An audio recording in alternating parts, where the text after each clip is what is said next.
Kyle Larson reflects on disappointing Indy 500 experience. Race day just sucked. I didn't really enjoy any of it. Indianapolis * realizing a lifelong dream to race in the Indianapolis 500 turned into a nightmare for 2021 NASCAR Cup Series champion Kyle Larson, as weather conditions wreaked havoc on his plans. The historic Hendrick 1100, a grueling challenge involving racing in both the Indianapolis 500 and the Coca-Cola 600 on the same day, was supposed to be Larson's chance to etch his name alongside motorsport legends. However, Mother Nature had other plans. A lightning storm and heavy rain at the Indianapolis Motor Speedway delayed the start of the Indy 500 by 4 hours, derailing Larson's meticulously crafted schedule. This dual-race endeavor had become the focal point of Larson's day, with significant support and investment from NASCAR team owner Rick Hendrick and Vice Chairman Jeff Gordon. Their commitment underscored the importance and high stakes of the event. Yet, as the weather deteriorated, Larson faced a painful decision. Choosing to start the rain-delayed Indy 500 meant he would miss the start of the Coca-Cola 600 at Charlotte Motor Speedway. Justin Allgaier took his place in the number 5 HendrickCars.com Chevrolet for the NASCAR Marathon. "I felt immense guilt," Larson confided to NBCSports.com at the Indianapolis 500 victory celebration. "Race day just sucked. Honestly, I didn't enjoy any of it. I felt like I was letting down my entire Hendrick Motorsports team and our fans." Such challenges highlight why only a few drivers have attempted the daunting task of competing in two of the world's most prestigious races on the same day. The Indianapolis 500 boasts over a century of history and tradition, while the Coca-Cola 600 is NASCAR's longest race, held at the heart of NASCAR in Charlotte, North Carolina. "It's difficult," Larson admitted. "With two marquee events, one affecting your entire season, it's tough to overcome. I'm grateful for the opportunity, but I wish the weather had cooperated. I was praying for an hour more of rain. It would have been fine if the race had moved to Monday." Despite 347,000 fans packed into the Indianapolis Motor Speedway, organizers prioritized running the race on its scheduled date. This decision left Larson feeling torn, unable to escape his overwhelming sense of guilt. "I couldn't fully get into the right mindset," Larson revealed. "I had a lot of weight on me, feeling guilty about not being in two places at once. I didn't enjoy anything about the day." Larson's feelings contrasted sharply with those of Jeff Gordon, who was visibly excited on race day.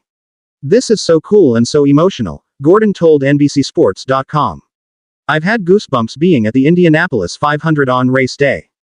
Despite a flawless 2 weeks leading up to the 108th Indianapolis 500, where Larson qualified 5th and performed admirably in practices and time trials, race day proved anticlimactic. He led 4 laps but was penalized for speeding on pit road, which dropped him a lap down. He battled back to finish all 200 laps and secured the 2024 Indianapolis 500 Rookie of the Year award by finishing 17th. "The last couple of weeks were unlike anything I've ever experienced," Larson said. "The fan support was incredible. I felt like a fan favorite from the start. Having Rick Hendrick here was amazing, but I just wish the whole plan had gone better." Throughout the day, Larson's anxiety was palpable as he continuously checked weather updates on his phone. Following the Indy 500's conclusion at 7:45 p.m., he rushed to Charlotte via a series of rapid transports, an SUV to a helicopter, then a private jet, and finally another helicopter, arriving at Charlotte Motor Speedway at 9:13 p.m., just in time for the NASCAR race. However, within minutes of his arrival, the Coca-Cola 600 was red flagged due to rain. "We could see the weather coming, and I hoped the race wouldn't reach halfway to avoid it being official," Larson recalled. His initial relief turned to frustration as the race was eventually called off despite the track being nearly dry, ending his hopes of racing that night. Back in Indianapolis to collect his winnings on Monday, Larson remained visibly disappointed but expressed gratitude towards Arrow McLaren sporting director and 2013 Indianapolis 500 winner Tony Kanaan for his support and guidance. "Tony Kanaan was an incredible asset," Larson said. "He made the experience and transition smooth. I hope to do it again someday." Looking ahead, Larson is optimistic yet cautious. "I hope so," he said about racing next year. "Given how yesterday went, it might take some convincing. Maybe Roger Penske can order up some better weather."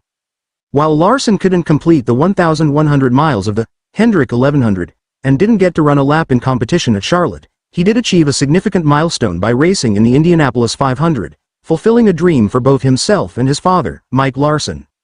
"Ever since this deal got announced, I knew how excited my father would be," Larson shared. "Seeing him meet his hero, Mario Andretti, and watching me race in the Indianapolis 500 meant the world to him. It meant more for me to race it for him than for myself. I hope and pray I get another opportunity," For now, Larson's ambitious double race dream remains incomplete, but his spirit and determination endure, looking forward to a future chance to conquer both iconic events in a single day. Follow Bruce Martin on Twitter at @BruceMartin_500.